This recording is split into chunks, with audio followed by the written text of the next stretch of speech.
Assalamualaikum warahmatullahi wabarakatuh. Bismillahirrahmanirrahim. Nahmaduka ya ghafuru ya syakuru. Mashalli wa sallim barik ala sayyidina maulana Muhammadin wa ala alihi wa sahbihi asma'in nama ba'du. Anda tak naikkan kelas sedikit menjadi agak ilmiah. Misalnya begini, kamu ahli falak. Misalnya kayak Batu Rehan ya.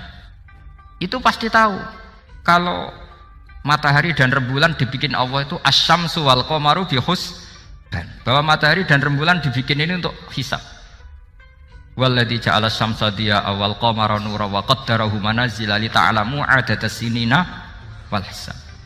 Sehingga ketika ternyata betul samsiyah bisa dihitung menjadi tahun samsiyah, yang oleh bahasa milenial disebut Masihiyah. Sayyidina Umar agak tersinggung. Sebetulnya yang namanya hisab itu tidak ada hubungannya dengan Masehi dan Hijriyah, itu tidak ada. Semua berdasar matahari atau apa? Rembulan. Lah sialnya yang samsiyah ini oleh bahasa internasional disebut apa? Masehiyah. Makanya Sayyidina Umar marah terus bilang, ya sudah kalau gitu Qamariyah bikin apa? Hijriyah. Jadi itu sebenarnya nama politik. Sebetulnya kalau objektif yang jadi ukuran ya samsiyah sama Qamariyah. Berhubung ini sudah diambil tetangga partai sebelah, akhirnya ya kira-kira gitu. Jadi kira-kira seperti itu. Akhirnya kita namanya apa? Hijriyah, apa samsiyah sama apa? Hijriyah. Sebetulnya yang asli ya samsiyah, Qamariyah. Tapi nggak apa-apa lah. Dunia itu mesti ada politiknya. Lah yang repot orang-orang fanatik hukum pakai bahasa nasional, itu repot. Jadi misalnya kematian Yesus Kristus itu mesti Batu Rehan kan nggak percaya, akhirnya ditambahi kematian Sibeh. Karena kalau bilang iya kan percaya, makanya ditambahi apa? Sibeh. Karena menurut orang Islam berkeyakinan Nabi Isa itu nggak terbunuh, maka ditambahi apa? Sibeh. Saya dulu pernah usul, karena beliau itu kalau manggil bahasa itu Bude, jadi saya pernah sowan usul, mbok ditulis gini saja, Mbah, kematian Yesus dalam kurung katanya. Tapi mungkin terlalu vulgar ya, jadi akhirnya dibikin apa? Sibeh ya? Di kalender Kudus kan apa? Sibeh ya, ditambahi Sibeh. Ya nggak apa-apa lah, yang penting keyakinannya masih benar gitu. Jadi masih benar. Kalau usulan saya terlalu ekstrim, maka dikasih apa? Katanya. Ya karena memang begitu kan, kita berkeyakinan Nabi Isa itu gak terbunuh. Wa ma qataluhu wa ma sholabuhu walakin syubbihalahu. Jadi ini saya teruskan ya. Ini paling masih seberapa jam ini. Kalau kelamaan sampai dolim itu ganggu kiai lama-lama gitu. Saya tadi sudah bilang sama panitia, orang Indonesia itu gak sopan. Kalau suka kiai itu didatangkan, itu agak masalah sebetulnya. Dalam etika itu masalah. Kalau seneng kiai ya sowan ngaji, jangan sowan di dalam, itu ganggu ya, sowan ngaji saja. Dulu Imam Malik itu anaknya raja itu, Imam Malik itu seangkatan dengan Harun Ar-Rasyid. Makanya jangan berharap kalau saya gampang diundang. Bukan karena saya sombong, memang etikanya seperti itu. Jadi Imam Malik diminta datang ke istana untuk ngajar anak-anaknya Harun apa? Ar-Rasyid. Masyhur Imam Malik tersinggung terus kata bang, al ilmu yu'ta la ya'ti. Ilmu itu disowani bukan sowan. Akhirnya Harun Ar-Rasyid minta anak-anaknya datang ngaji ke Imam Malik. Itu anak presiden. Imam Malik berani, al ilmu yu'ta la ya'ti. Tapi kalian beruntung karena saya hormat sama mbah-mbah saya di sini. Wong makom buyut saya itu ya berarti apa ya? Selatannya makamnya Sayyid Ja'far Shadiq itu di situ kan ada makamnya Mbah Soleh, Mbah Maksum, itu mbah-mbah saya. Nah, makanya dulu saya ngaji di sini lama di Damaran itu. Maksudnya lama itu ya mungkin setahun. Karena saya memang mulai kecil di sarang, sampai sekarang saya masih ngajar di sarang. Tapi dulu cukup ya, karena saya kesini sudah hafal Quran, jadi hanya setor setiap hari satu juz, jadi cepat lah. Saya tidak punya masalah ingatan, alhamdulillah, jadi cepat hafal. Saya terangkan lagi ya, ini penting ya, masalah mukjizatnya Quran. Selama ini orang tuh mau bilang tok, mukjizatnya Quran itu dahsyat, tapi nggak bisa menerangkan. Itu masalah. Makanya kita harus bisa menerangkan mukjizatnya Al-Quran dahsyat itu apanya. Yaitu tadi, tongkatnya Nabi Musa hanya disaksikan oleh orang yang di era itu. Toh tujuannya mukjizat adalah diakui kemudian orang menjadi iman. Lalu Rasulullah SAW beliau sudah intaqala ila rafiqil a'la. Tapi konsepnya Quran menjadikan orang yang nggak ditunggui beliau tetap iman ila yaumil kiamah. Itu yang maksud fa'arju an akuna aktsarahum tabi'an yaumal kiamah. Mukjizat saya itu cukup Quran kata Nabi, dan dengan mukjizat itu orang akan iman ila yaumil kiamah. Caranya seperti ini. Karena tadi sedahsyat-dahsyatnya mukjizat tujuan utama orang terdikte supaya ikror ngakui kudrohnya Allah. Lah ngono kok ngenteni tongkat sakti lah opo? Cukup deloknya. Paham nggih? Jelas ya? Alhamdulillah mau naik kelas ini sudah benar ini sudah benar. Terus kedua begini, kedahsyatan Quran lagi. Quran itu bisa merunut, mentartibkan logika. Bahkan logika ini logika yang universal. Siapa saja merasakan logika itu. Misalnya begini. Dulu orang kafir itu punya Tuhan banyak. Tentu yang dipertuhankan ya mana? Yang dipertuhankan itu banyak. Karena pikiran mereka urusan banyak, problem banyak, ya Tuhannya harus banyak. Ada BPKB 3D kan, istri cerewet macam-macam lah, itu kan. Problemnya banyak, maka Tuhannya harus banyak. Karena Tuhan itu maknanya penyelesai masalah. Sehingga kalau masalahnya banyak, Tuhan harus banyak. Ketika Rasulullah membawa konsep satu Tuhan, mereka janggal. Makanya mereka bilang, aja'alal alihata ilaha wahida inna hadza lasyai'un ujab. Masa Tuhan satu? Ini aneh, nggak bisa. Tuhan harus banyak, karena masalah kita banyak. Itu terpatri, di otak mereka terpatri. Lalu Nabi dengan santai diajari Allah menerangkan, andaikan kalian punya majikan banyak dan perintahnya beda-beda, kamu suka enggak? Ya enggak suka, mat, enggak enak. Punya majikan banyak itu udah enak. Milih mana majikan banyak sama satu? Satu aja, mat. Tuhan kamu adalah majikan kamu. Kalau banyak kamu bingung. Ya mat, satu aja mat. Itu segampang itu. Jadi menggiring, Tuhan itu kan bos kita, tuan kita. Kalau banyak berarti yang memerintah kita banyak, dan bisa konflik bos-bos kita ini karena berebut anak buah tadi. Akhirnya mereka, kalau kamu punya majikan banyak dan perintahnya beda-beda, semuanya minta dilayani, kamu pusing enggak? Ya pusing, mat. Minta mana? Majikan banyak sama satu? Satu saja Muhammad. Ya Tuhan kamu adalah atasan kamu, maka harus satu. Mereka paham. Oke, mat, Tuhan satu.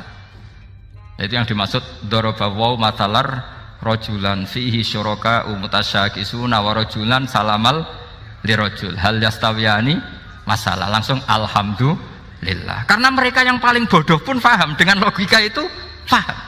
Kalau Tuhan banyak, perintahnya banyak, kita repot. Maka Allah bikin satu masalan, yaitu rojulan fihi syuraka umutasyakisuna wa rojulan salamal lirojul. Satu lelaki, satu bos, satu perintah. Kayak apa mudahnya Allah. Kemudian mereka tetap menuhankan Lata, Hubal, dan Uzza karena mereka dipertuhankan. Sebenarnya nggak pernah Tuhan, tapi dipertuhankan.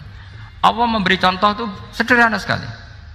Wa daraballahu mathalar rajulaini ahaduhuma abkam la yaqdiru ala syai'in wa huwa kallun ala maulah aina ma yuwajjihu la ya'ti bi khair hal yastawi huwa may ya'muru bil adl. Kata Rasulullah, Lata itu menurut kamu apa? Ya Tuhan kami. Muhammad. Hubal ya Tuhan kami. Uzzah ya Tuhan kami. Lalu kalau mereka kotor ya saya mandikan. Kalau hidungnya coplok ya saya tata. Terus kata Rasulullah begini, kamu mau nggak punya budak atau pembantu yang buta, tuli, bisu? Kamu mau nggak punya pembantu loh ya, pembantu itu budak zaman dulu. Kamu mau nggak punya pembantu yang buta, yang tuli, yang bisu? Wah gak doyan, mat. Gak apa pembantu ngono. Yang pembantu saja kamu tidak mau yang gitu, kok malah punya bos begitu? Orang yang tuli, yang bisu, yang kopok, jadi pembantu saja nggak layak kok malah jadi pangeran. Paham ya? Arca dan berhala itu kan nggak bisa apa-apa. Kamu mau gaji ngasih THR pembantu yang kopok, bisu, picek, mau? Wong jadi pembantu saja nggak sah kok mau jadi apa? Tuhan atau jadi majikan. Jadi Allah bikin contoh gampang sekali. Wadaraba masalah rajulain ahaduma abkam la yaqdiru ala shay'in, nggak bisa apa saja. Wa wakallun amala maulah, anane ngrepoti tok. Inama yuwajjihu la yati bi khair. Tapi intinya berpikir seperti tadi itu salah, bahwa kalau saya berjasa banyak harus mendapat apa? Ini cara berpikir orang-orang Khawarij. Begitu juga era Sayyidina Umar, era Sayyidina Utsman, Ali, itu juga ngalami orang-orang yang ekstrim. Misalnya begini, saya contohkan korban-korban ekstrim yang real. Sayyidina Ali itu masyhur, dia punya musuh besar namanya Muawiyah. Karena permusuhan ini tidak bisa dihindari. Jadi kalau dalam fikih Islam, ini anak-anak saya ajari fikih, kalau orang mukmin membunuh orang mukmin itu hukumnya dosa besar apa kecil? Besar. Itu di bab kisos. Tapi orang fikih itu unik. Di fikih itu ada kitabus siyal namanya. Di takrib ada kitabus siyal. Dan di situ ada penjelasan mangkutila duna mali fahuwa syahid. Orang yang dibunuh karena membela hartanya atau keluarganya, itu dia mati syahid. Kalau dia posisi membunuh, maka malingnya atau penjahatnya muhaddarun damu, nggak punya hak nuntut kisos karena dia anggap nggak ada artinya darah. Nah sekarang begini, suatu saat ada garong ke rumah Anda, ingin membunuh Anda karena ingin mengambil harta Anda. Anda ingin ingat status mukminnya atau status garongnya. Terus kamu mau dibunuh diam aja, saya tidak mau membunuh orang apa? Mukmin atau membunuh orang muslim. Nah, kesulitan yang dialami Sayyidina Ali seperti itu. Orang-orang Khawarij cara berpikir entah Ali ku geblek, wong mukmin kok pengen mateni mukmin. Muawiyah yo geblek pisan, wong mukmin kok pengen mateni orang mukmin. Padahal suasana sudah kacau. Ketika seorang penjahat mau membunuh yang punya rumah dan yang punya rumah ingin membunuh penjahat, itu namanya mukmin bentrok sama orang mukmin. Apa orang benar sahibul hak ingin mempertahankan haknya? Tidak sampai saya tanya. Itu sahibul hak, yaitu yang punya rumah ingin mempertahankan haknya. Meskipun dalam duel ini kadang terjadi pembunuhan. Nah di sini ini ya, ulama ahli sunnah menyebut masalah istihadiyah. Kelompoknya Sayyidina Ali mempertahankan nyawanya meskipun dengan cara membunuh pasukan Muawiyah. Pasukan Muawiyah juga mempertahankan nyawanya meskipun harus membunuh pasukan Ali. Zaman itu susahnya istihad seperti itu. Tapi orang Khawarij cara berpikir enggak, ini biang keladi masalah itu Ali sama Muawiyah. Akhirnya mereka malah rapat, ya sudah dua-duanya bunuh saja. Ya masyhur itu, akhirnya Sayyidina Ali dibunuh oleh orang Khawarij. Makanya ini penting ya, pentingnya ngaji seperti ini. Jadi kamu harus dilatih berpikir nubuwah. Ya dilatih berpikir apa? Nubuwah, disebut al-ulama warasatul. Meskipun dengan cara yang ekstrim, tapi pikirannya saja, jangan perilakunya. Saya punya contoh sekian kasus, sekian tragedi. Misalnya begini, saya itu dulu punya teman, dia soleh, bisa baca Fathul Mu'in. Dia itu janggal, bilang sama saya, Gus, tidak biasanya Rasulullah itu agak-agak nyindir orang fakir. Ini kok ada hadis kadal fakru ayakuna kufur, bahwa kefakiran itu mendekati apa? Kekufuran. Dia itu aneh sekali. Biasanya tidak biasanya Rasulullah kritik seperti itu. Walhasil ini singkat cerita, anak ini ngalami satu trauma. Dia itu miskin. Gara-gara miskin gitu jadi burunya orang non muslim. Dan sering disuruh nganter majikannya itu ke tempat-tempat lokalisasi. Dia mulai mikir, ini gara-gara fakir saya harus nganter orang ke lokalisasi. Mulai ingat dia, sedekah Rasulullah, ini gara-gara fakir saya jadi pengantar orang ke lokalisasi. Suatu saat majikannya itu benar-benar bangkrut, malah tidak disuruh nganter, pokoknya carikan yang cantik bawa sini. Pusing, waduh. Nah, dia akhirnya walhasil lari terus keluar Terus dia cerita betapa ekstrimnya fakir, sehingga gara-gara fakir saya harus jadi penolong orang yang mau apa maksiat. Anda boleh berpikir ekstrim, tapi ekstrim dalam melawan kemungkaran, yaitu tadi, saya nggak boleh jadi fakir, tapi takutnya fakir yang nanti jadi alat kemasan. Imam Ghazali juga punya contoh seperti itu. Imam Ghazali pernah marah besar ketika tren di Baghdad itu orang belajar fikih semua. Hatta la yakuna thamma tabibun illa min ahli dhimmah, kata beliau. Sampai di Baghdad itu tidak ada dokter kecuali orang kafir dhimmah. Akhirnya kalau ada ulama sakit, saya masih ingat pas kecil, kalau ada ulama sakit itu tidak boleh dibawa ke rumah sakit. Takutnya ketemu dokter muslim, non muslim malah disuntik langsung apa? Mati. Akhirnya ulama saat itu berfatwa, orang Islam harus ada yang jadi dokter. Banyaklah gus-gus yang sekolah ke dokter. Yang masyhur seperti Sahal bin Abdul Fattah. Itu dulu putranya Ki Fatah yang menolong Mbah Mahfud saat sembunyi. Saking idolakannya Mbah Sahal, anaknya dinamakan Sahal, tapi dia jadi dokter spesialis bedah. Begitu seterusnya urusan negara. Dulu itu orang jabat itu tidak boleh, karena jabat itu dekat dengan syubhat, dekat dengan haram. Tapi gara-gara pejabatnya non muslim, kalau bikin aturan ya ala non muslim. Ulama akhirnya sadar, andikan kita yang jabat pasti tidak seperti itu. Bisa bikin perda ini, bisa bikin pelaturan begini yang menguntungkan Islam. Nah, jadilah banyak pejabat yang sekarang muslim. Tempat-tempat maksiat di obrak-abrik sama Satpol PP macam-macam, kita untung. Tapi kalau orang-orang khawarij pikirannya pokoknya pejabat itu dekat dengan haram, dekat dengan syubhat. Padahal dengan kita jabat bisa bikin perda atau apa yang menguntungkan Islam. Kemudian menjadi masalah baru secara fikih. Ini adik-adik dengerin biar kulino senam fikih. Kalau caleg soleh, misalnya Mas Nadif nyaleng, ini tadi tak guyoni, mau jadi bupati ndak, kalau ya mau usah dukung. Jadi misalnya gini ya, Zaid sama Bakar, misalnya Bakar itu orang soleh, mau jadi calon lurah. Dia tahu kalau dia lurahnya kampung lebih baik.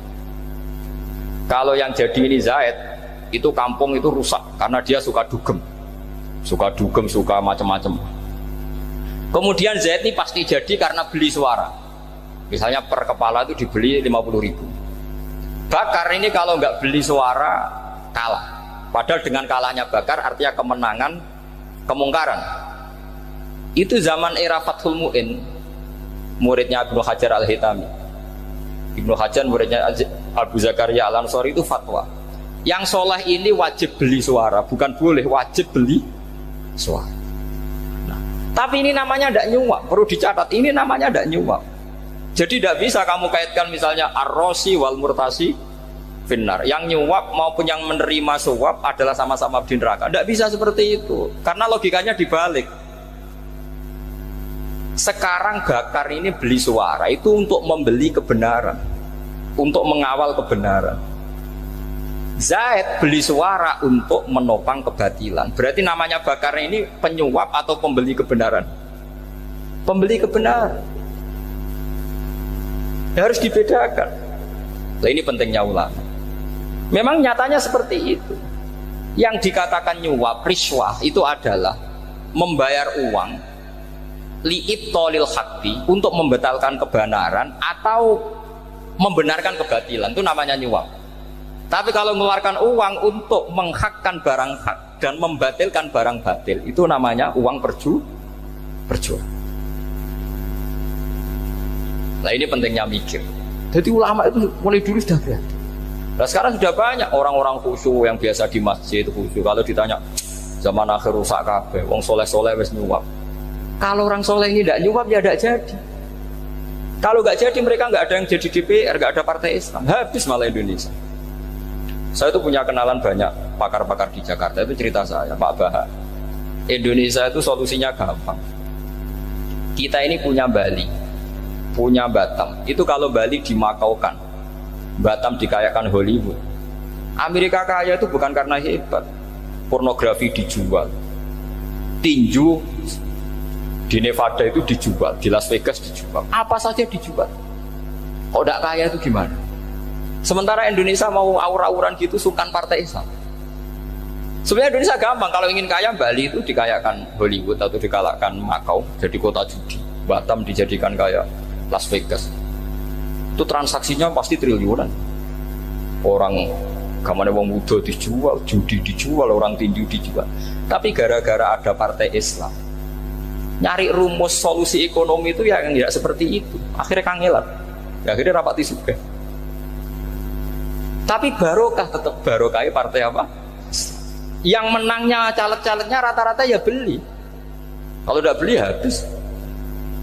Saya bukan menghalalkan nyuap, enggak. Kalau nyuap tetap haram ila yaumil qiyamah. Tapi kalau suratul masalah seperti ini kamu mengatakan suap, itu beda. Ini suratul masalah yang tidak ada kaitannya dengan suap. Asal lawannya batil ya. Kecuali lawannya sama-sama hak. Dua calon di kampung itu soleh sama soleh. Ini yang soleh bayar nggak boleh karena siapapun yang jadi soleh itu tidak boleh.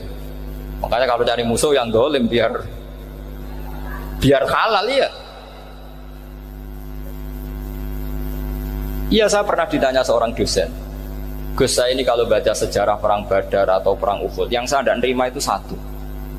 Kenapa setiap ghanimah harta orang kafir dan istrinya orang kafir kok disita orang Islam, dan yang perempuan jadi amat, kemudian juga digauli orang Islam, yang hartanya orang kafir juga jadi asetnya orang Islam, kok kayak garong. Dia tanya seperti itu sama saya. Terus saya jawab, kalau sampean ada garong dan kemudian bawa senpi, senjata api, kemudian garong Anda, penjahat Anda lumpuhkan, ya senpi itu harus Anda kembalikan. Monggo penjahat ini kagungan jenengan beto wangsul, karena ada milik Anda, harus dikembalikan. Wah, tidak bisa Bapak, kalau saya kembalikan pasti dipakai jahat lagi, dipakai kriminal lagi. Ya sama, kalau asetnya orang kafir dikembalikan ke orang kafir akan menjadi aset kekafiran lagi untuk menghancurkan kita. Nah, perempuan juga sama. Perempuan itu alat produksi. Jika perempuan tadi dikembalikan ke orang kafir, maka kamu menolong populasi orang kafir. Ya seperti itu. Paham ya? Makanya disita dalam perang loh ya, tapi dalam perang yang legal.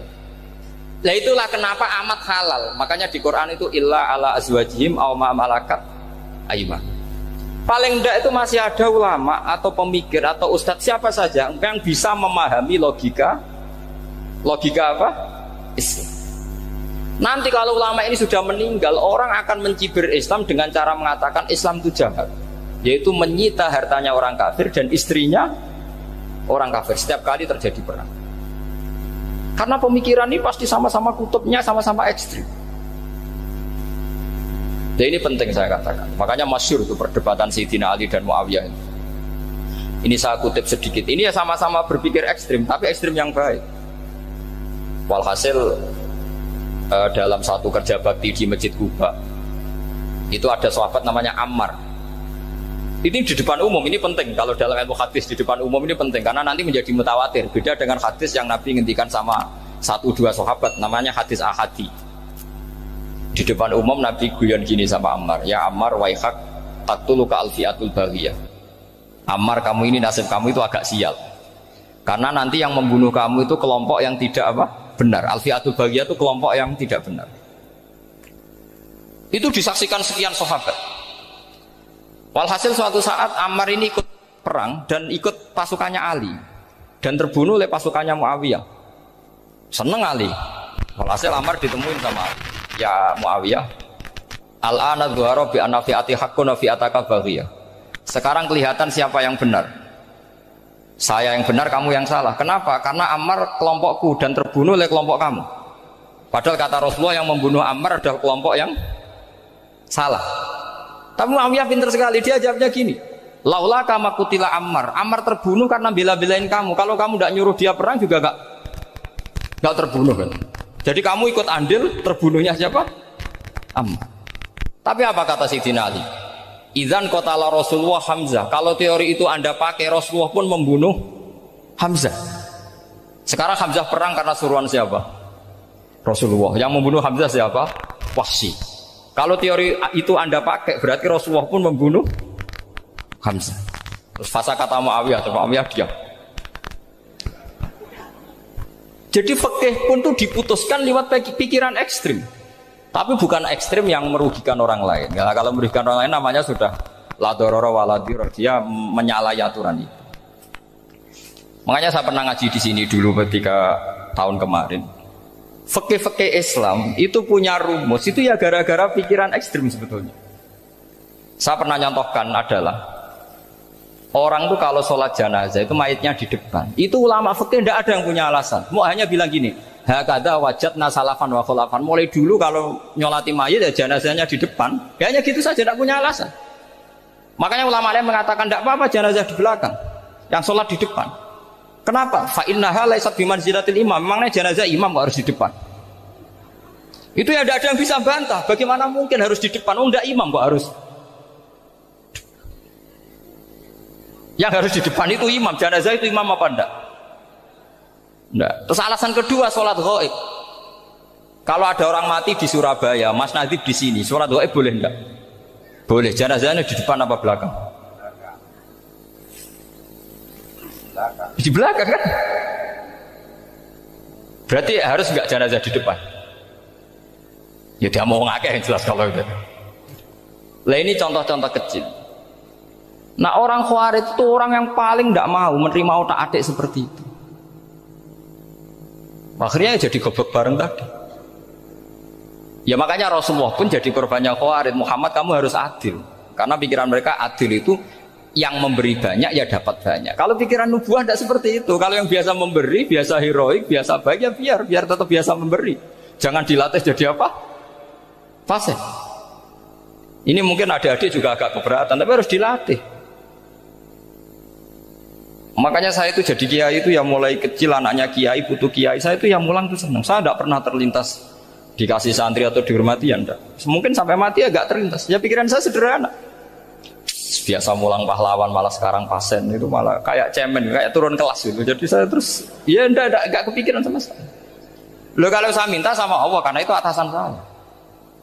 Makanya ada ulama yang ekstrim gini, ini kisah nyata. Ada ulama alim datang ke seorang raja. Rajanya ini soleh padahal.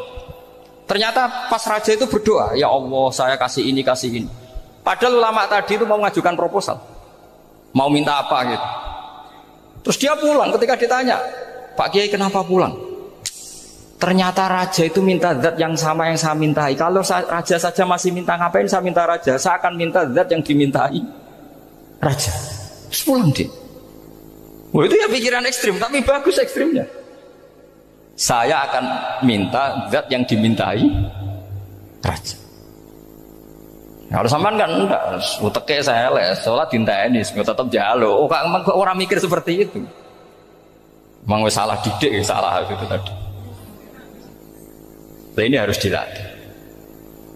Masyhur itu ketika Nabi pas Fathu Makkah itu, orang-orang Ansor komentari Nabi gini, ketika Nabi sangat happy di Mekah, sangat enjoy di Mekah, kata orang-orang Ansor, amar rojul fa'adroka durok fatun fi ahli wa ulfatun fi asyiroti. Namanya orang pasti happy kalau di kampung halaman. Jangan-jangan Rasulullah itu nanti hidup di Mekah lagi, karena Mekah sudah dikuasai orang Islam. Beliau pasti kangen sama keluarga, sama Mekah. Tapi ya sama, ketika Rasulullah mulai mengasih-ngasih itu, orang-orang Quraisy dikasih banyak, orang Ansor juga pikirannya seperti itu. Baru orang Ansor dilatih pikiran nubuwah, yaitu tadi mereka itu dapat kambing, dapat sapi terus pulang. Kamu mendapat saya, milih mana? Milih Rasulullah Shallallahu Alaihi Wasallam. Sekarang kamu saya balik. Kamu punya kiai, kamu bisa memberi hadiah, memberi beliau. Suatu saat kiai Anda ini kaya raya, terus sering ngasih orang-orang yang nggak pernah berjasa. Kamu nggak pernah dikasih. Itu kalau pakai pikiran Khawarij, kiai ini salah karena ngasih orang yang tidak berjasa. Tapi kalau kamu pakai pikiran nubuah, enggak. Alhamdulillah saya tetap istiqomah memberi kiai itu. Dan alhamdulillah enggak dibales. Semoga balasannya di akhirat. Ya sudah seperti itu. Kalau pakai pikiran gengsi tadi seperti itu. Masa biasa memberi sekarang posisi diberi, saya turun kelas. Jadi sebetulnya pikiran ekstrim itu boleh, tapi untuk yang seperti ini bukan ekstrim yang tadi. Makanya ini disebut al-hujjat. Al-hujjat itu satu logika yang bisa mematahkan asumsi awal. Ini saya harap santri-santri matolek, putra maupun putri berpikir seperti ini. Sehingga sama. Jadi misalnya sekarang dibalik, kalau ada orang NTT yang masih non muslim, itu orang kafir yang harus dibunuh atau orang kafir yang harus didakwai. Mesti pikirannya itu, kalau Nabi itu ya semua yang didakwai Nabi dulu orang kafir. Nah, ketika Nabi di Mekah itu pertama ketemu orang kafir itu dibunuh atau didakwai? Didakwai. Ya berarti pilihan sekarang ya didakwai bukan dibunuh. Nah soal perang itu perang itu beda dengan membunuh. Ada janjinya, ada macam-macamnya, terus nggak ada solusi, itu baru ada apa? Perang. Jadi kalau sudah dibalik-balik gitu, makanya kata ulama-ulama, Khawarij itu pasti salah. Pasti salahnya adalah kalau orang tidak benar ya dibenarkan, bukan dibunuh. Kalau setiap orang kafir dibunuh, Nabi kapan jadi nabinya? Karena orang kafir habis. Jadi metode bil hikmati ada, wal mau'izatul hasanah ada, karena orang kafirnya sudah apa? Mati. Terus pertanyaan kedua, kalau Nabi harus ekstrim ngapain? Yang ngawal Jibril, halnya Israel lebih efektif. Jadi kalau sama-sama ingin ekstrim, Nabi itu nggak usah dikawal Jibril, kan tidak efektif kan? Harusnya yang ngawal itu siapa? Israel. Kan nggak repot ya. Nah, jadi saya mohon ini saya cerita. Jadi korban pikiran ekstrim itu bukan siapa-siapa. Pertama itu Rasulullah. Akhirnya Rasulullah menjelaskan, ya beginilah cara berpikir nubuwah. Jadi saya kira demikian. Nanti mungkin kalau ada tanya-tanya, ada pertanyaan. Yang jelas kalau seputar ekstremitas itu bisa latihan. Ya, sebenarnya bisa latihan di fikih. Karena fikih ini cerminan dari pikiran ulama. Ya, cerminan dari pikiran apa? Ulama yang tidak tekstual. Ya, seperti gini ya. Tasaddaqa Rasulullah so'an min tamrin au so'an min aqidin. Ketika zakat fitrah itu Rasulullah mengeluarkan satu sok tamar. Tamar itu kurma. Kalau menurut tekstual berarti zakat fitrah harus pakai kurma. Tapi semua ulama sedunia mengatakan kuti ahlil balad. Artinya dalam konteks Indonesia ya pakai apa? Beras. Berarti kata tamar diganti kot. Diganti apa? Kot. Jadi orang itu jangan diajak goblok bareng. Masa Nabi ngendikan tamar harus apa? Tamar. Makanya saya pernah debat. Pak Nabi itu cingkrang. Kenapa orang-orang itu rata-rata tidak cingkrang? Saya bilang, Nabi itu hidupnya di Mekah. Kenapa Anda hidup di Indonesia? Iya, Nabi itu hidupnya di Mekah. Terus saya tanya lagi, Nabi itu hafal Quran, kamu udah hafal? Saya hafal Quran. Kalau cingkrang gampang, karek ngetok kata saya. Ya, kalau ada sunnah Rasul, Nabi hafal Quran, enggak? Hafal kan? Berarti kalau ikut sunnah Rasul, hafal Quran. Jangan cingkrak tok, ya hafal apa? Ya sama poligami juga gitu yang tadi diceritakan Mas Natif itu. Nabi itu poligami setelah Khadijah meninggal. Apa mereka mau nunggu istri pertama meninggal? Kalau ingin persis loh, kalau ingin persis nunggu istri pertama meninggal. Iya. Tidak mau juga kan? Ya biasa saja lah. Pokoknya yang dihalalkan syariat ya kita bilang halal, yang diharamkan kita bilang apa? Tidak usah sok suci sunnah Rasul. Saya punya banyak cerita. Abu Bakar itu dulu sering menghindari sunnah Rasul. Dulu Rasulullah itu kalau ada orang minta ya dikasih. Ketika era Abu Bakar bikin Baitul Mal. Ketika ditanya ini zaman Rasulullah tidak ada, kata Abu Bakar, huwa Rasulullah, beliau itu Rasulullah. Mau nggak di-manage ya negara tertib.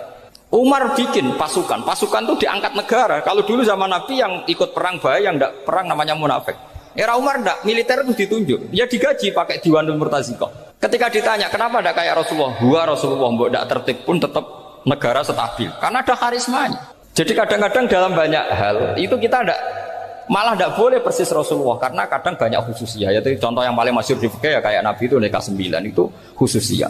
Dalam strategi juga sama. Dalam strategi memanage negara juga sama. Banyak sahabat yang punya ide yang zaman Nabi itu tidak ada. Ketika ditanya kenapa tidak persis Nabi, katanya huwa Rasulullah. Ya Rasulullah itu meskipun seperti itu, meskipun tidak tertib secara rasional, tetap dikawal wahyu. Makanya negara baik-baik saja. Kalau saya ini hanya Abu Bakar, kalau tidak ya repot. Umar ya sama, bikin Diwanul Murtaziqah.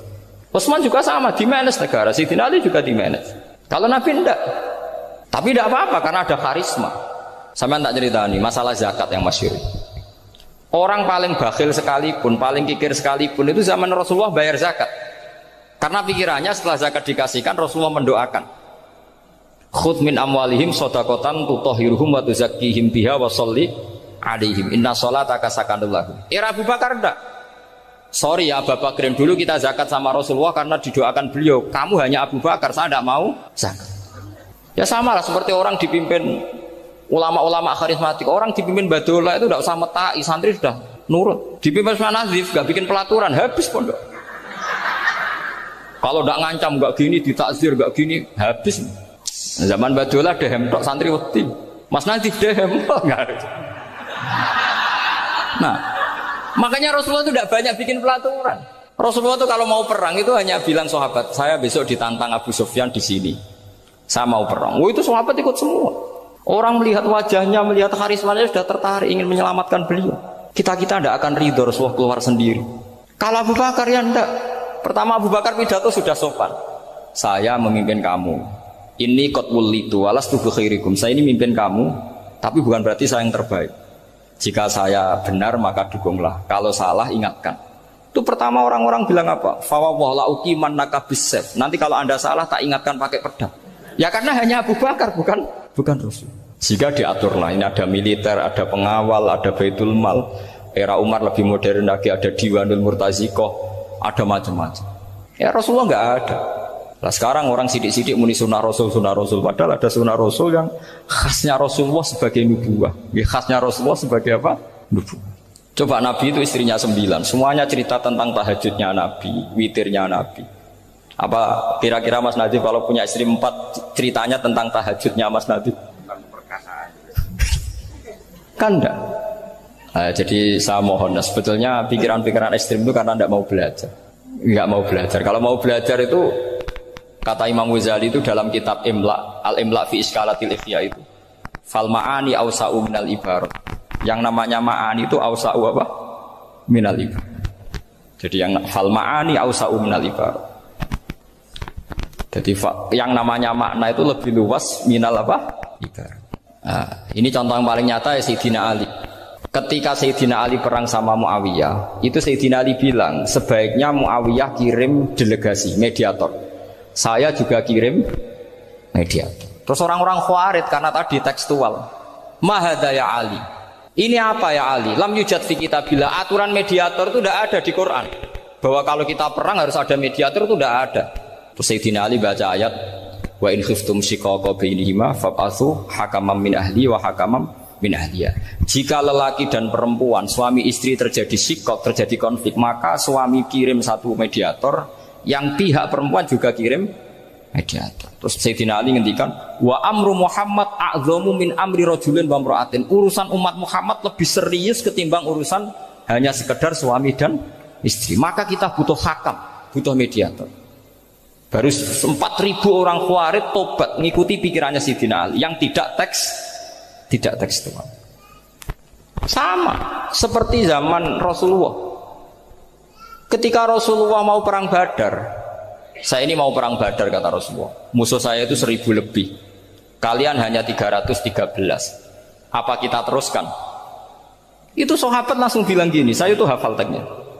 Idzan la naqulu laka kama qalat banu Israil fathab anta wa rabbuka faqatila inna hahuna qa'idun. Walakin idhab anta faqatila inna ma'akum muqatilun. Ini kelihatan sekali bahwa para sahabat sudah ada tekstual. Orang-orang Bani Israel ketika melihat Musa katanya sakti dan orang dekat Allah, itu cara berpikir orang Bani Israel gini. Walhasil ada perintah supaya Musa itu merangi kaum Jabarin. Orang Jabarin ini gagah-gagah. Pikirannya orang Bani Israel, Musa kami itu sakti dekat Allah, ya sudahlah sama Allah saja sana, tak tunggu di rumah kabarnya. Itu kan sama dengan santri semedit, roh kiai ini suga, kiai aku suga, terus tak pikir kan seperti itu. Ya sama seperti itu. Nabi ku kekasih Allah, mesti perang menang. Serasa tak ewangi mesti menang. Fadhab anta wa rabbuka faqatila inna hahuna qa'idun. Ya sudah kamu berangkat saja sama Tuhan, tak tunggu di rumah. Tapi apa kata para sahabat Ansor ketika Nabi minta supaya mereka dukung di perang Badar? Langsung bilang, "Idzan la naqulu laka kama qalat Banu Israil." Kita tidak akan bermental kayak Bani Israil. Ini tekstual apa enggak? Mereka punya mafhum, punya pikiran. Cara Mas Nadif punya kreatif bahwa ini mental yang bejat, kita tidak akan meniru seperti itu. Itu sahabat. Jadi dulu sahabat itu makna di Quran juga ada tekstual. Jadi bisa memahami. Nah sekarang orang memaksa semuanya harus tekstual. Ya meskipun tadi jangan terlalu liar terus menjadi liberal. Tapi saya tidak tahu kalau contohnya Mas Nazim tadi pakai kondom, sistem kondom tidak tahu itu pikirannya Jil apa Mas Nazim tidak tahu saya itu tidak tahu kok sampai sembeling itu saya tidak tahu. Kok lagi juga kalau tidak bisa nyontohkan yang di luar itu saya itu ya tidak tahu. Mulai dulu ilmunya seperti itu terus gitu. Ya tidak tahu lagi. Jadi mulai dulu zaman Nabi pun itu sudah ada pikiran-pikiran seperti itu. Jadi tekstual atau harfiah itu ya enggak. Nyatanya sahabat langsung bilang idzan lanaqulu laka kama qalat banu apa? Isra. Ad-dinu yusrun wala yusyadha hadatina ahadun illa ghalabahu. Yasiru wala tu'assiru basyiru wala tunaffiru. Makanya kowe ora usah sok suci, hidup itu enggak ada pilihan. Misalnya kalau saya ditanya, bina wong fasik itu penting enggak? Penting. Tapi kancanan wong fasik ku haram, mari katut. Kowe kancanan wong fasik ku haram, mari katut fasik. Ti ngembarno wong fasik umat Rasulullah ya haram, umat Nabi kok mbarno. Kancanan yo haram, ngembarno haram. Lah terus piye, Gus? Ya ora piye-piye. Ayo saiki misale kowe ngembarno wong ayu tiba ning dalan, haram to ora? Haram. Terus mbok gendong, haram to. Hidup itu tidak banyak pilihan. Jadi dilema dari guru-guru dilema. Makanya apa ya seperti itu istafti qalbak takokno atimu. Motive nulung iku nulung apa sahabat? Ya sudah seperti enggak ada pilihan. Motivem kancanan wong fasik iku mergo enak kancanan wong fasik. Delok dangdut pantes apa ya pantes. Apa motifmu didik? Ayo rata-rata ke kancanan wong fasik motifmu didik apa enak kancanan wong fasik? Enak. Haram berarti. Ya seperti itu. Memang banyak sesuatu yang apa? Makanya banyak ulama ngendikan banyak perilaku duniawi yang menjadi amal ukhrawi karena niat. Juga sebaliknya banyak perilaku ukhrawi yang akhirnya menjadi duniawi juga karena niat. Makanya niat itu diatur sedemikian rupa. Nah, ini juga sama. Duduk tasahud akhir. Ayo. Duduknya dulu, duduk tasahud baca sholawat. Itu satu paket. Makanya al-at-tase wal asir wal hadi asar at-tasahud wa qu'uduhu wa sholat ala nabi sallallahu alaihi wasallam. Fatasahudu mongko tasahud wa qu'uduhu lan lungguh tasahud. In aqobahuma lamun ana sing maca akibah tapi sami nggih. Lamun mungkasi utawa nyusuli huma ing tasahud lan qu'ud apa salamun salam. Iku ruknani berarti rukun karone. Jadi tasahud yang diakhiri salam itu berstatus rukun. Berarti tasahud awal berstatus sunnat karena tidak diakhiri salam. Jadi nak wonten tiyang traweh kok 4 rakaat langsung salam itu enggak bisa dikatakan batal karena statusnya tasahud awal napa? Sunnat. Yeah. Tapi kalau traweh itu sudah monggo kalau tarawih itu sudah menjadi alamiah, jadi biasanya ulama berdebatnya begini, ini dengerin ya. Kata tarawih itu alamiah, apa implementasi dari Qiyamul Lail? Ayo jawab. Tarawih itu alamiah, apa implementasi dari Qiyamul Ramadan? Kalau kamu katakan Qiyamul Ramadan, maka ada orang tarawih langsung 4 rakaat tanpa tasahud awal, harus kamu katakan sah karena tasahud awal berstatus sunnat. Tadi kan dikatakan tasahud yang wajib itu yang diakhiri salam, berarti tasahud awal sunnat. Di mana-mana kalau sunnat boleh ditinggalkan. Yeah. Tapi ada ulama yang agak ekstrim mengatakan begini cara berpikir, tarawih itu alamiah. Alamiah artinya yang dikatakan tarawih, yang dikatakan tarawih adalah sholat 2 rakaat dengan 1 salam. Paham ya? Artinya kalau 4 rakaat dengan 1 salam itu namanya tidak tarawih. Paham ya? Makanya seperti itu tuh ya gak usah diperdebatkan. Seperti gini, sampean kalau sholat witir aku yakin akeh sing batal, cuma pangeran maklumi.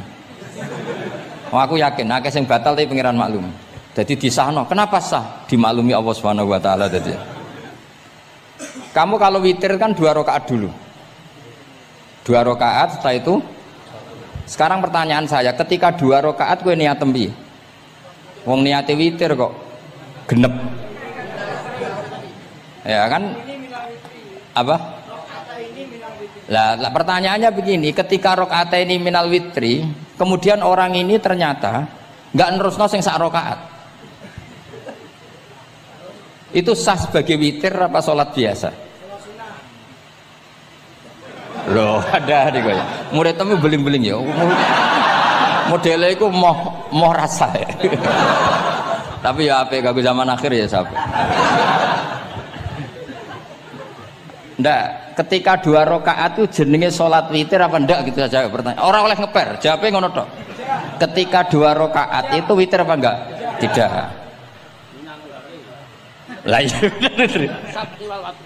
Lah iya ikut paket witir. Berarti niatnya sampean gini, ya Allah saya sholat 2 rakaat, ini paket witir loh Gusti. Makanya shollu sunnatan rakaat ini minal witri. Jadi seperti itu kan bingung kita. Nah sekarang begini, ndak ini latihan fikih karena saya pengajar fikih. Kalau ada orang sholat, ya saya ulang lagi ya, ada orang misalnya begini, ada orang sholat terus sarungnya itu pas sampai dengkul, sampai lutut. Kalau dia rukuk pasti jengking pupune ketok. Iku batale ngenteni wis rukuk apa mulai pertama batal? Enggak jawab betul.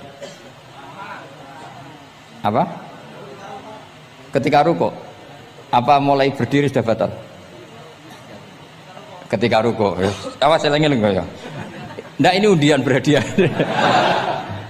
Itu di Asbawan Nadhair itu ada pertanyaan gini. Lalu yang dikatakan sholat itu apa? Yang dikatakan sholat adalah satu akwalun wa af'alun muftatahatun bitakbir muhtatamatun. Nah, lalu ketika dia rukuk itu batal. Batal yang batal apanya itu Pak? Wong dia belum berbentuk sholat. Berbentuk sholat itu kan kalau sudah absolut sampai salah. Yang batal itu apanya? Wong sholatnya rong kasil lah. Bingung tuh sampai mesti. Jadi makanya pertanyaannya itu apa ya? Fikih itu kadang ya sudah seperti itu memang angel. Makanya kalau kamu melihat perempuan itu di takrib itu melihat perempuan yang ajnabiyah itu haram kecuali untuk sekian hal. Termasuk mulang muamalah. Terus ngopi dianggap muamalah repot. Sekarang pertanyaannya, kamu ngopi demi melihat apa melihat untuk ngopi? Nggak jawab. Dan anak niatnya ngopi, mestinya kan brewok lah ya di ngopi ini kan gitu. Cek bakule brewok, cek bakule kumisen, kopi nah. Nah kira-kira agak haram itu mesti begini. Saya sama Habib Ali jalan ke Jakarta terus ngantuk ngopi. Kebetulan bakule ayu, insya Allah halal karena orang niat. Nak sampean kan gak apal. Wah sing pojok kono wae. Wah itu mesti haram itu tak jamin itu. Goblok ngopi kok ning kene ning kono wae. Kalau saya sama Habib Ali enggak. Jadi ya mlaku-mlaku ngantuk ngopi. Kebetulan bakule ayu. Ya terus wong kene wong saleh ya cepet ya ini bahaya iki. Nak pas umat saleh ya gitu. Kalau enggak pas wah cocok iki. Lah mulai ngomong cocok itu masalah kan.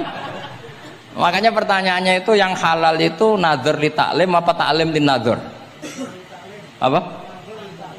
Nazar, mbok kowe sing muni. Jadi itu masalah-masalah fikih memang.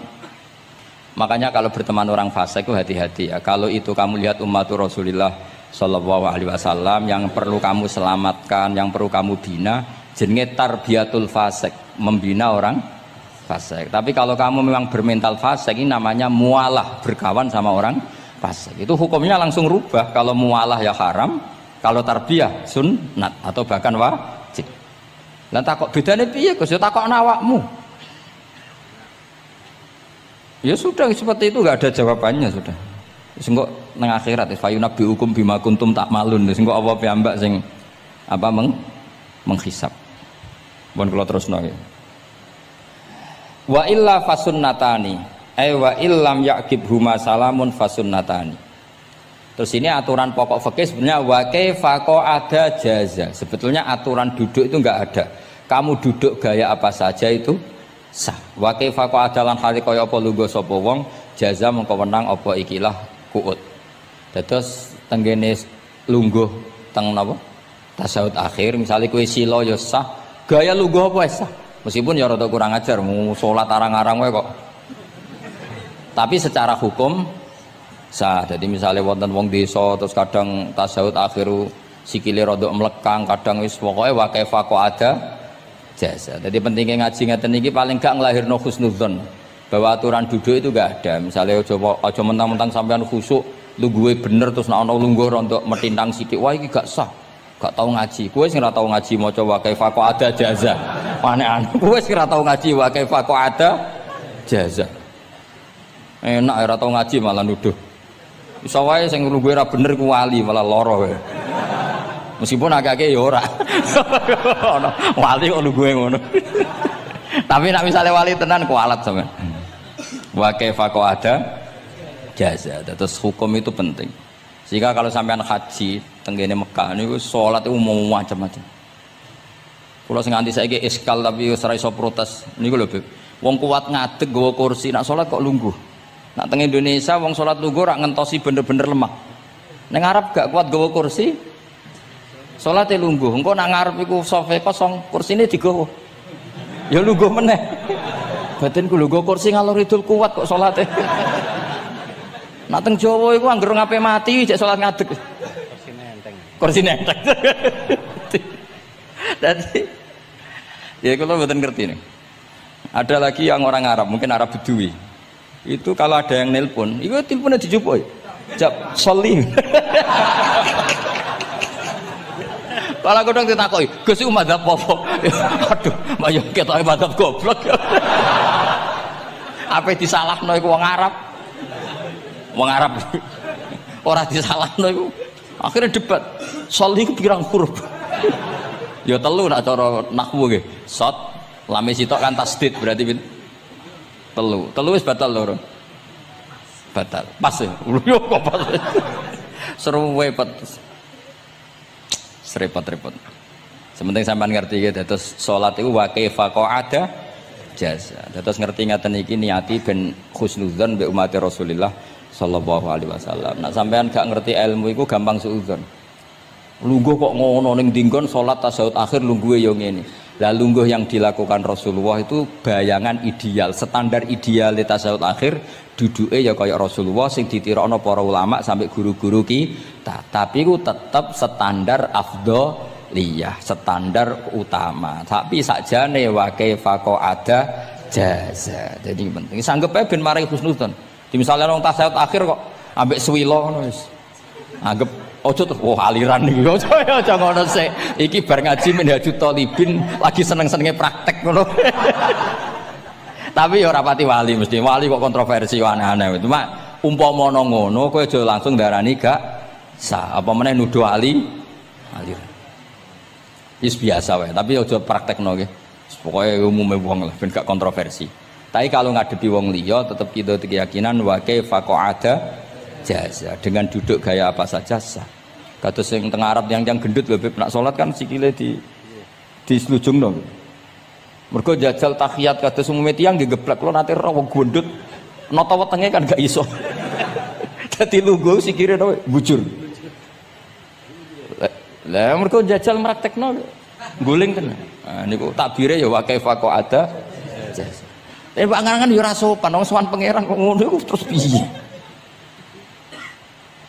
Lah ya Pak, ini baru kayak ngaji gitu. Terus wong niku ben gampang husnudzon ambek umat Rasulullah sallallahu alaihi wasallam. Mergi kita tuh gak mungkin bayangno donya ideal itu ora mungkin. Kok jeneng roh tiyang tawaf ngono semua macam-macam. Coba misalnya mboten enten pendapat Imam Malik sing darani batale wudu nyuwun sewu lamsu maknane jima. Madzhabe Abdul bin Abbas. Lah sampean tawaf ya mesti rasah, mesti kedemek wong wedok. Kedemeke wong ayu-ayu, kadang kowe ya gelem tenan. Lah itu satu-satunya solusi kita intikal napa? Mazhab. Oh, tetep ra iso ora kedemek. Wis aku ora ganteng lah tetep kedemek. Niat khusyuk gitu tetep kedemek. Apa meneh awale wis rapati khusyuk. Lho kok wis wong khusyuke kedemek. Kalau nate tawaf pas haji, kalau haji tahun 2012 nomor 13. Bar tawaf beb niku tok sa'i ku entuk bojone wong ya. Dadi dekne nyangka aku bojone dicekeli pundakku. Wong tawaf wong lanang kan ngomong kan dari belakang kan sama semua. Bareng terakhir didelok, lho jebule ora. Piye gitu. Lah aku ya ora krasa wong lagi usul pangeran aja bayang. Aku aja bayangno kok sampeyan terus krasa mboten. Wah ngenyek wong niku ngenyek wong niku. Mboten kula pas niku intenan eling pangeran tenan gak krasa ana sing nyekel. Pas niku lho bos sak teruse ra pokoke pas niku. Mergo iku beb tawaf kula niku setengah 3 esuk. Ya sak fase-faseke wong nak yamono wae eling pangeran to beb dadi pas khusuk-khusuk. Nganti ana wong nyekel iku gak krasa. Bareng bar tawaf lho jebule wong wedok bojone wong. Wah matane wong. Mulane Quran nak ngelingno kita iku napa? Faman farada fihinnal hajja fala rafatha wala fusuqa wala jidala fil hajj. Jadi potensi fasik ku malah pas haji. Fil haji fi ku ing dalem. Lah kok mboten seputi teng Arab niku wong nak mboten haji ku wajahe ditutup nganggo cadar. Tapi nak pas ihram malah wajah wajib dibuka. Iku wis mari uji nyali tok. Kalau nate dikonco khusuk tenan nggih, khusuk alim. Niku nate di kesempatan ngambung Hajar Aswad. Pas sampai ngambung, pas entuk detik ngambung, pas ana wong Turki wayu pas ngambung. Niku cerita teng kula, cara tak terusno Gus. Iku ora kena Hajar Aswad. Kena pipine cah wedok niku. Lho pangeran niku kok iso detiknya sama, Bu. Pas sampai ngambung, pas posisi Turki yo, wayu Gus. Lha iku wong alim eling ayune, ora eling Hajar Aswad. Rezeki wae. Mulane Hajar Aswad itu ngenes, mulane jare Hajar Aswad aku iki dhisik putih. Gara-gara dosane Bani Adam dadi reg. Mulane kata yang haji nangis kan termasuk niku, nyesal deh. Jebule wong sing rayu bojone tok wong nundune wayu kabeh. Sing bagian niku maksudnya. Dadi nyen repot. Pangeran niku nguji ngoten faman farada fihinnal hajja fala rafatha wala fusuqa wala jidala fil hajj. Bener nak salat. Sak fasek-faseke wong pas salat iku mesti warung lanang-lanang. Salate ning masjid ngarepe wong lanang, pinggire wong lanang. Haji mboten. Masjid Haram, masjid paling suci sak donya, tapi itu uji nyali tenan. Kalau di kanca haji beb tiyang Magelang khusuke sak poli. Selawase ra tau salat jejer cah wedok. Niku salat jejer cah wedok sing disuci cah wedok. Nangis betul. Lah kula rapati khusuk ya ora nangis biasa wae. Nangis. Lho sampean nek musim haji beb kan kredit. Jadi kanan kirine wedok ning ngarepe wedok. Dekne sujud gelem ra gelem kudu ning bokonge cah wedok. Sing ning cerita-cerita kitab lho, nak haji hujud ku ning bokong. Lha iku tebakan bokonge wedok. Nangis. Gus kula niku tiyang Magelang, sak urip-urip kula ora tau jejer wong wedok. Wong khusuk. Ketoke bakat dadi wali, ketok wong khusuk. Nangis bar haji. Gus kula napa hajine mboten ditampi kok nate ngalami sujud. Aku piye ben ngandani wong khusuk bingung kok ngandani wong khusuk. Ngongkon istighfar ndekne ra salah wong kepeksa. Ngongkon nikmati wong khusuk kok tak kon nikmati. Lho cara sing takok sampean. Aku meni gayamu. Jawabnya gampang, cara sing takok sampean jawabnya gampang nggih piye? Paling gayamu apa? Iki sing takok wong khusuk. Yakin sing takok sampean ngono gayamu. Sing takok niku tiyang khusuk mek nangis tenan nyesel. Memang haji itu unik, makanya Allah ngikatkan fala rafatha wala fusuqa wala jidalu fil hajj ing dalem pas nglakoni. Mencen uji. Jidal kaya ngoten. Ana wae sing mari muring-muring. Wis niat khusuk, niat sabar bebe. Ana wae sing marai muring-muring. Memang ujian betul. Lho kula nek wis kecelok wong gak gampang muring-muring. Wis terkenal lah nek kula seneng guyon ra gampang muring-muring. Nate badhe niku Beb. Romyu tanggal 11 umumnya haji Indonesia rak koblas zawal melok beb teng rombongan tiyang niku warung tok Mina wonge diding-diding iki ajaran napa Romyu kok koblas zawal nabi ku ora tau Romyu koblas zawal nabi mesti Romyu ba'da zawal ngamuk-ngamuk sakjane kula mboten mutawif kula mboten kaji gaet mboten kaji tenan nganggo dhuwit nak gaet diamuk wajib meneng ya engko iso di PHK nak akhirnya kula ngomong ngene akhirnya kula dijono Pak Bak sampai sing ngadepi. Ya Nabi ora tau Romyo qobla zawal tapi ora tau ngamuk-ngamuk koyo kowe ya. Mangkel opo. Lah ya Nabi ora tau ramyu qabla zawal, tapi ora tau ngamuk-ngamuk kaya kowe ya men. Repot. Akhirnya aku wah, jare kaji oleh jidal wah akhirnya. Iya padha jidal. Ra iso Kang. Pemene ngajak bojo wis geger tok. Kula de kanca ngajak bojo, sing kancane sitok ngajak bojo wong Jogja. Nah bojo sitoke niku isuk-isuk gekno teh sing lanang. Isuk-isuk gekno teh kopi. Sing di bojo ora gawekno teh. Wong wedok kok apike ngono maksude. Jawabe sing wedok, "Lah piye ijolan?"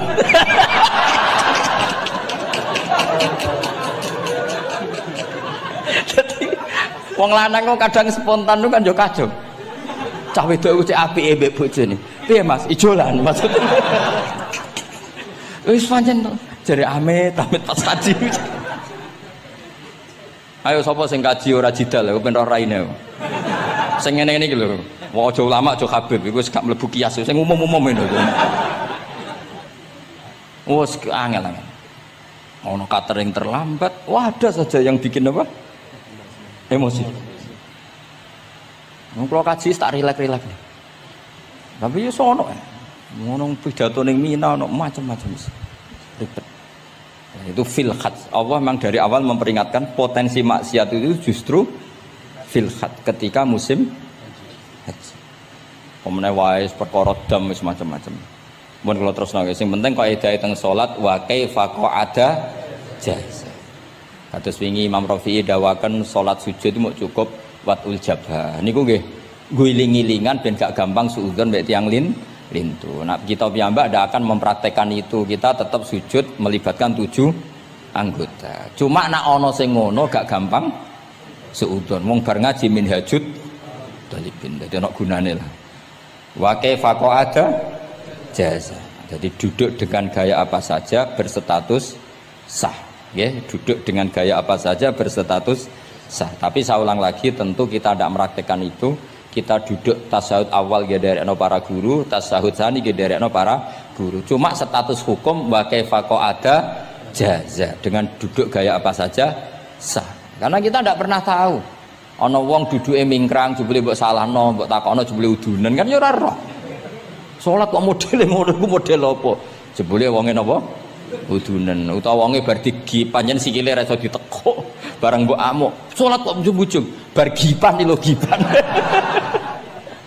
Kan ndak pernah tahu, makanya ini butuh perangkat hukum. Jadi wong alim butuh itu khazanah hukum supaya agama ini luas. Ad-dinu yusrun wala yusyadahadatina ahadun illa ghalabahu. Yasiru wala tu'assiru, basyiru wala tunaffiru. Mun kula terusno. Wa yusannu lan den sunatno fil awali ing dalam tasawuf awal apa alif tirasul lugo iftiras. Mun sampean ngerti niku. Faya jlisu ala ka'bi yusrahu wa yansibu yumnahu wa yadau atrafa asabihi lil qiblah.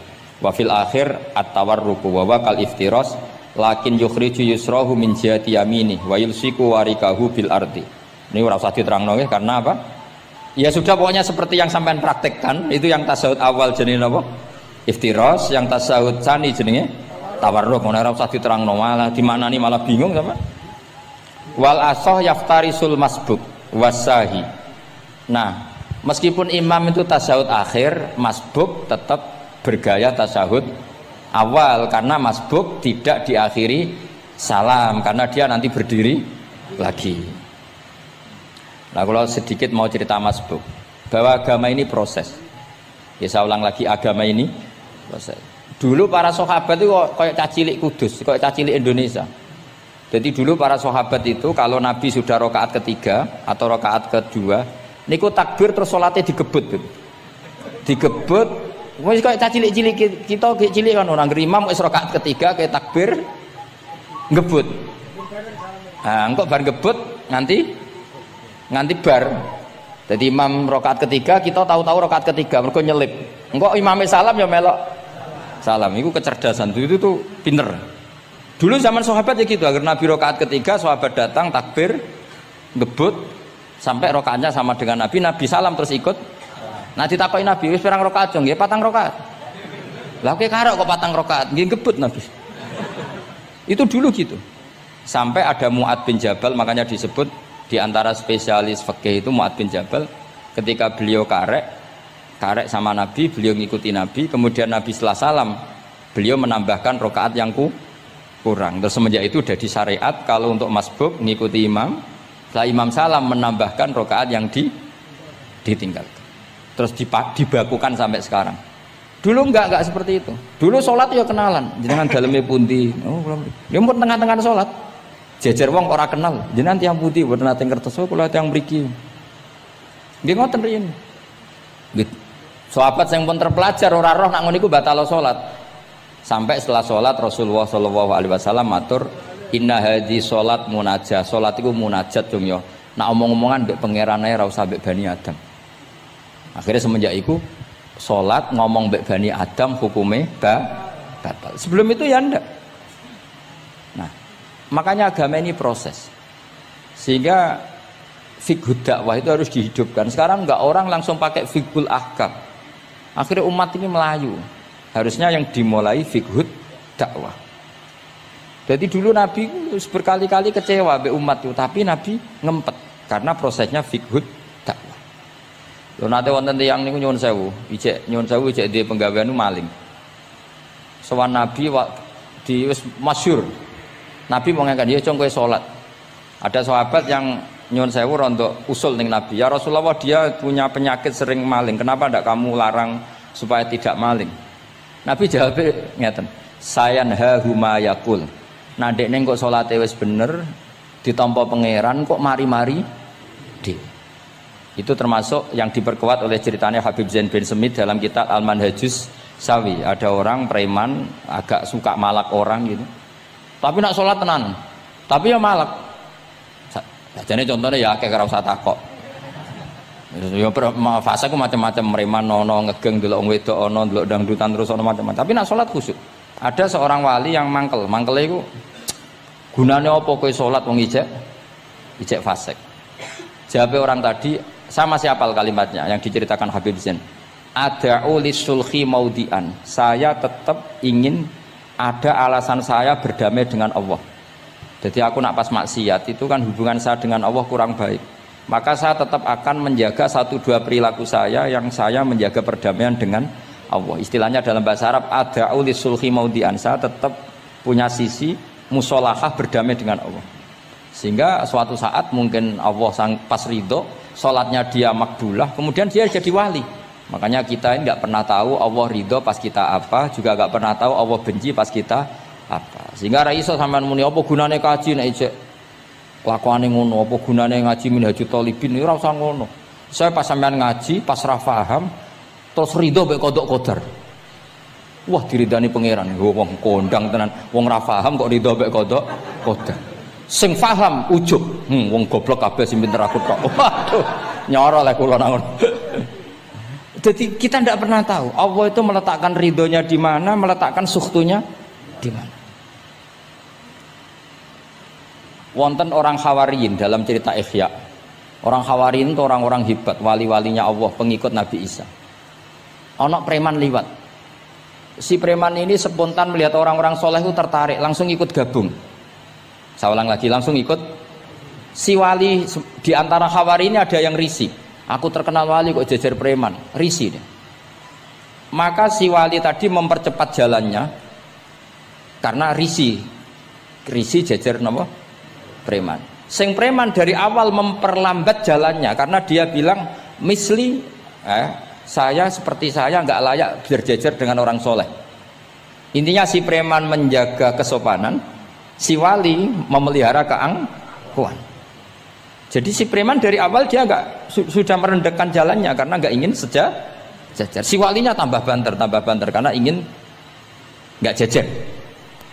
Allah saat itu juga menfirmankan ke Nabi Isa karena masih zaman nubuwah, Isa liyas ta'nifa al amala. 2 orang ini memulai amal dari nol. Wali ini tak hapus semua amalnya, preman ini tak hapus semua dosanya. Semuanya 0. Yang satu untuk barokahnya adab, yang satu untuk afatnya ujub.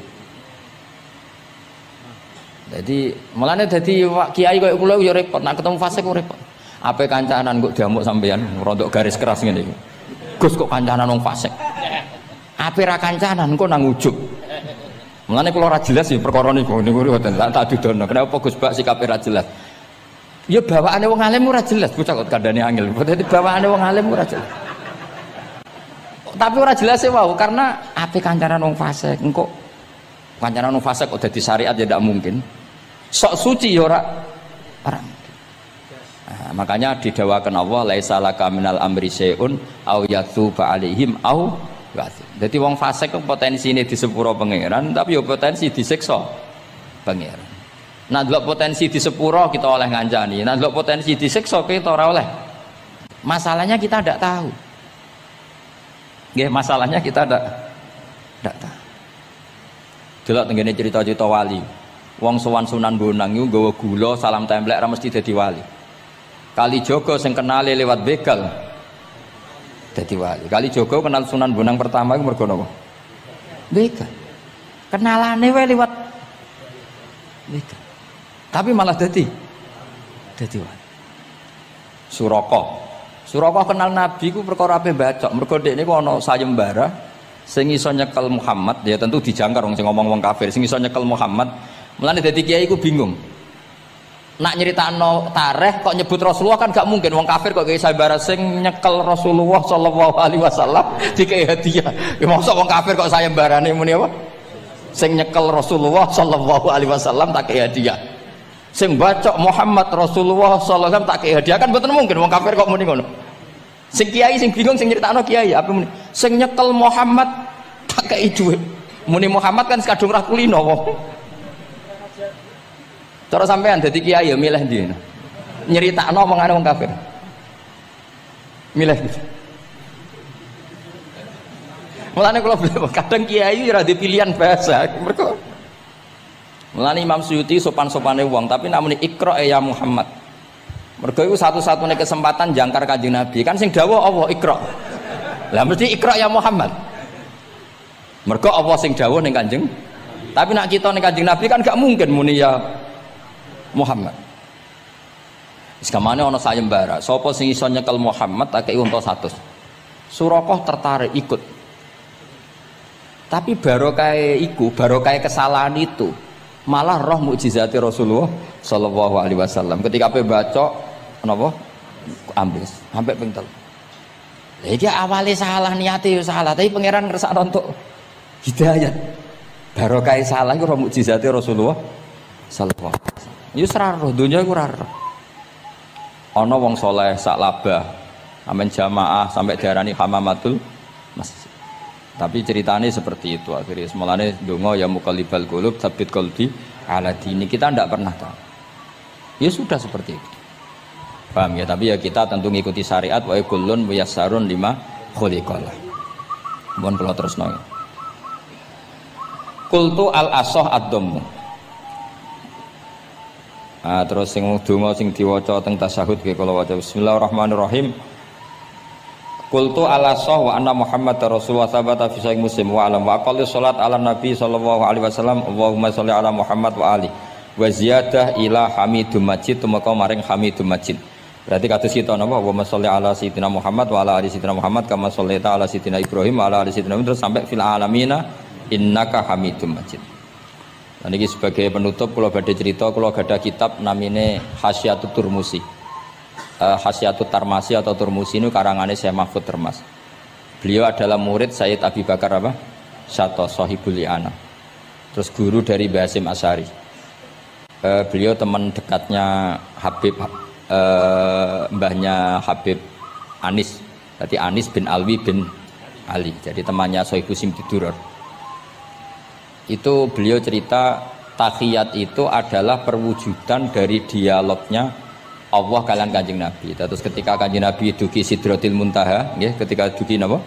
Sidratil Muntaha, Nabi maos napa? At-tahiyatul mubarakatus sholawatut thayyibatu lillah. Mun Nabi mandek terus dijawab kalian Allah, assalamu alaika ayyuhan nabiyyu wa rahmatullahi wa barakatuh. Allah mandek. Terus Kanjeng Nabi niku mboten kepengin saking senenge teng umate bahwa kebahagiaan itu hanya untuk beliau. Saking sayangnya teng umate. Terus ditambahi assalamu alaina wa ala ibadillahi sholihin. Jadi niku barokah syafaat Rasulullah sallallahu alaihi wasallam. Jadi sakjane saking Allah namung assalamu alayka ayuhan nabi, hanya untuk Kanjeng Nabi. Tapi Kanjeng Nabi carane nego. Ampun nek Gusti niki umat kula wong kudus kathah ngono dadi kira-kira mulane sik ra wajib lah cara fikih kowe wajib maca bismillah cara hukum tauhid karena tadi kalau kita tidak baca bismillah jangan-jangan kita meyakini mangan iku mesti wareg nak ngombe mesti seger padahal kata mesti iki sing dadekno sirik karena seakan-akan makan itu punya kekuatan yang luar biasa. Paham sih kalau maksud? Malah bismillah itu penting sekali, sangat-sangat penting. Karena untuk menetralisir adat sing mulane wis pokoke bismillah. Mulane bismillah dari ulama sing pun usul kan bismillahirrahmanirrahim kabeh maknane Quran disimpen Fatihah, Fatihah disimpen ning bismillah. Bismillah wis hurufe mok 19 sampeyan tau ngitung ya. Aku wong alim ora tau ngitung lah tetep ora. Perkarane yo maca kitab itu dadi aku pokoke bismillahirrahmanirrahim ku jumlahe pinten? 19. 19 iku disimpen ning bak. Wis 19 karek sithik disimpen ning bak. Kabeh ulama nyingkat bak iku bi kana makana wa bi yakunu mayakun. Bi sebab kekuasaan ingsun Allah kana makana yang ada menjadi ada wa bi yakunu mayakun dan karena saya saja yang akan ada menjadi ada. Jadi anak putune Ruhin ya saiki dalam skenarione Allah. Mbah-mbah Ruhin sing dipilih iku ya dalam skenario Tuhan. Di bi kana makana wa bi yakunu mayakun. Lane kula suwun mbuh pas mangan pas turu. Nak lali yo dibaleni ning tengah. Jare Rasulullah bismillahi awalahu wa akhirah. Jadi misalnya tengah-tengah mangan lagi eling, atau tengah-tengah jima, tengah-tengah opo lah pokoke sing iki kon maca. Niku ini penting. Karena tadi kenapa terus setan mutah-mutah tadi? Sebenarnya setan ini ya seperti kita kan biasa, jenenge wong ra di dhuwit ya ora iso ayem, wong nak ra mangan ya lesu. Mosok ape mangan donga. Kita kan sudah dengan entengnya ngomong gitu. Mosok wong mangan donga jenenge wiridan tok ya lesu nak ra mangan. Kita ini sebagai muslim biasa ngomong gitu kan lucu kan. Di saat yang sama kamu yakin Allah punya makhluk yang jenenge malaikat tanpa makan bisa hidup. Lalu kalau ada protes tapi kan manusa iku malaikat. Lho bedane apa dalam mata Tuhan? Dalam pandangan Tuhan. Malaikat ya tidak berkutik. Malaikat itu siapa tuh? Makhluk kan? Bisanya gitu juga karena kekuasaan Allah. Manusa bisanya gini juga karena kekuasaan Allah. Tidak ada bedanya. Makanya malaikat ya wiridan kebanggaan ya bismillah, kita ya napa? Bismillah. Itu disebut bismillahirrahmanirrahim. Nah tapi kita mau coba bismillah itu juarang. Toko-toko mangan wis menawa Ruhin barang mangan wis ketok iwak pitik. Wah enak iki cocok sing ngono tok. Bae iku langgananku warung iki cocok nak masak ngene. Iya cocok meneh ra bayar. Tambah cocok meneh. Kalau di kanca lomo tapi rada elek cangkeme. Ngerjajakno kancane tak enak-enak. Yo nyerap bayar. Lomo kok cangkem elek lho. Mun ya mulai saiki jogeman gak maca bismillah. Mergo bismillah niku nyimpen bi kana makana wa bi yakunu mayakun. Mulane Firaun nganti jaduke ngono mergo nulis bismillah. Firaun mletene ngono mergo duwe ijazah apa? Bismillah. Yo Firaun sing terkenal iki. Mergo dekne ngerti kekuatane donya ku pangeran. Mulane Firaun akhire iman senajan imane ra ditampa apa. Mergo dekne ngerti kekuatan iku ngerti. Lah saiki lha carane piye? Carane gampang iku mau. Manusa iku wis kadung digawe pangeran. Ya wis ngene iki. Ya iku kersane Allah. Lah nek malaikat ora usah malaikat mbek iwak oke beda. Manusa nek ning banyu kok urip, mati yo. Nek iwak ning darat kok urip. Apa iwak iso nentokno fisike nek ning darat mati yo ora iso. Ngerti-ngerti nek ning banyu urip nek ning darat mati. Lah ke wali anak ning banyu mati. Ora usah mbek malaikat beda mbek iwak lah yo. Padha ora ro iwak ngalami ngono ya ora roh, kowe ngalami ngene iki ya ora roh, ngerti-ngerti berhubung terus dielem karena manusia bernafas dengan insan ngene-ngene nak iwak manusia bernafas mbek paru-paru, nak iwak ambek insan sing gawe paru-paru ya sapa sing gawe insan ya sapa mana wong alim kok terangno ya sok wae nerangno pangeran. Dadi nak cara wong-wong sing wis wusul mbek apa wis pokoke sing ngene iku pangeran. Tapi zaman saiki muni-muni pangeran ku jare gak ilmiah. Ilmiah semuni karena dengan paru-paru ayo repot kok sing bener ilmiah sing goblok ilmiah lah akhirnya sing goblok ku dokter sing bener kiai desa ayo repot to. Wis sabar Soalnya zaman akhir itu kula cara pantes tak ketokno tenan keramatku, tapi wong kok nuruti nafsu. Ya perkarane ngoten niku. Dadi eling-eling ya terus kula suwun tak latih iman cara Quran kan eling-eling awalan apa marra. Nggih, eling-eling ansyaha awwala marra. Dadi anggere ana wong kan iku kan ceritane tiyang kafir teko nang Kanjeng Nabi, beto balung sing sudah membiru, terus diremes-remes, terus disawara wajahe Nabi. Mat, mosok wis dadi balung kaya ngene, tangi meneh. Iku ora akal-akalan Mat. Iku ora masuk akal. Paham nggih? Fa idza huwa khasimum mubin. Dadi manusa iku tukang para padu. Mergo pikirane wis ajur ngene ra mungkin dadi manusa meneh. Terus Kanjeng Nabi dielingno pangeran kon nerangno ning umat-umat nak Allah iku kuwasa gawe sing sepadane iku. Awale salladzi khalaqas samawati wal arda biqadirin ala ayakhluqa napa mislahu. Mosok zat sing iso gawe langit bumi ngono detaile ngono gedene tirimo balekno wong mati ra iso. Terus kon muni bala. Bala kuwi sakjane omongane kita jawab napa bala. Malane sakjane nak wakaf ki awale salladzi khalaqas samawati wal arda biqadirin ala ayakhluqa mislahu niku wakaf. Terus bala. Bala maknane kita bilang napa bala. Sakniki ilmu ngeten iki mun mati. Ora mati piye sing NU sing biasa wiridan ngono nak mbok waca ping sakmene iku rezekimu jembar. Waca sakmene tolak santet, tolak bala. Dadi sing gedeng darani bid'ah, sing maca jebule mok tolak bala. Akhire wong alim kados kula tersingkir kan. Gak duwe fun kan. Untung ana wong bingung-bingung kok sampean ngaji ngene gitu. Lumayan go kegiatan nerangno. Dadi asline kula ya santai. Wah, tekno wong tenan. Apa meneh wiridan Yasin ping 41 wis masyhur tenan. Keramat tenan jan wong sing maca Yasin piro? 41. Kalau wae kudu kalah keramat mek sing maca 41. Kalau di kanca wiridane Yasin 41 niku hari terakhir ini berapa tahun maca iku. Niku langsung lawange kebuka iso mlaku tok wali songo. Fi saatin wahidah saat itu juga. Keramat tenan saiki sugih. Ya barokah wiridane sudah mesti. Tapi sering kalau tantang, gue ngermelete aku tak bredel keramat. Umurku iku kurang ngajar tenan. Aku ulama sing nerangno maknane Quran mbok saingi mbok wiridan 41 terus dadi dhuwit. Sendiri sempat pede. Lah jajal pede. Lah yo nak wani jajal. Mikir nek sesuk. Ketoke kalah kula Gus mboten-mboten. Wadah wis tak wancam tenan den, macam-macam bredel tenan kowe. Quran turun ra kanggo ngene iku.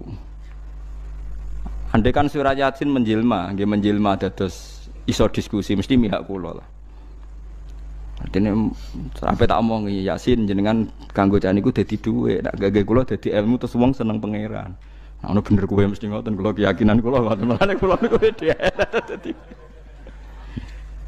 Mergo kula sing iso nerangno ansyaha awalamar. Dadi wong kon eling awalan apa marra. Ya mun ngandel kula. Kula bolak-balik nerangno, nek sampean ora iso diterangno api-apian ya tak terangno elek-elekan. Ya elek-elekan kula nerangno ngaji teng pundi-pundi kula mboten bosen ngeling-elingno.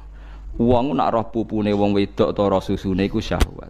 Oke, misale iki sahabat. Tapi nak wong alim kados kula ngerti, ya sesuai awal amarroe.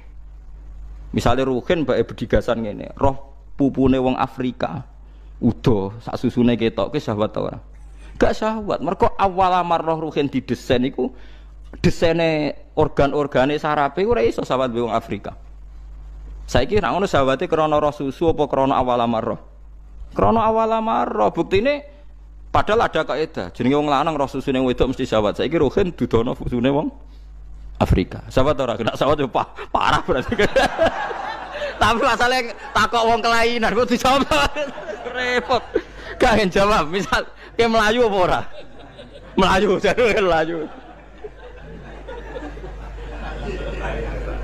Tapi orang Afrika, nyatane kula sering ndelok ning TV, Miss Afrika diperkosa. Dari wong Jawa, kok ngono dikekno aku ora gelem kok nganti diperkosa. Mergo desaine awala marra. Ya begitu juga masalah pitik. Nggih ngono kula mun nyontokno bolak-balik. Tae wong didesain nek roh tae wong jijik. Tapi cara pitik iku pizza, menarik. Ya pancen awala marra wis beda pitik mbek wong iku beda. Mulane jare wong alim. taek iku mambu ta ora? Ya karek awal amarah iru kene nek takono pitik ya. Ya sedep, tapi jare manusa mambu. Makanya saya pernah ketika tawaf anak-anak sarang yang idolakan saya itu, saya ingin di depan multazam jenengan berdoa. Saya ngamini karena doa jenengan mesti moh ngaji sik, nah ngaji kok tak dongakno nek eling nek ora ya wis. Ya guys, oke jam 2 malam kita di atas tingkat 3 kalau enggak salah pas itu di Mekah. Mulang Bukhari guys. Kalau ngaji Bukhari begini, ya tak ulang. Jam 2 saya ngajar sampai subuh sekitar 2 jam. Habis itu lagi donga tengah pemultan. Kalau donga sederhana Gusti, bocah-bocah niki mugi-mugi wonten gunane teng umat Rasulillah, purun mulang mboten kedunya. Ayo amin ya, amin. Wah. Padahal di antara mereka kita ada sing donga pengen rabi, berkata wis tuwa. Ayo kula dongane ya Allah. Ini di depan multazam semoga anak-anak ini manfaat umatnya Kanjeng Nabi.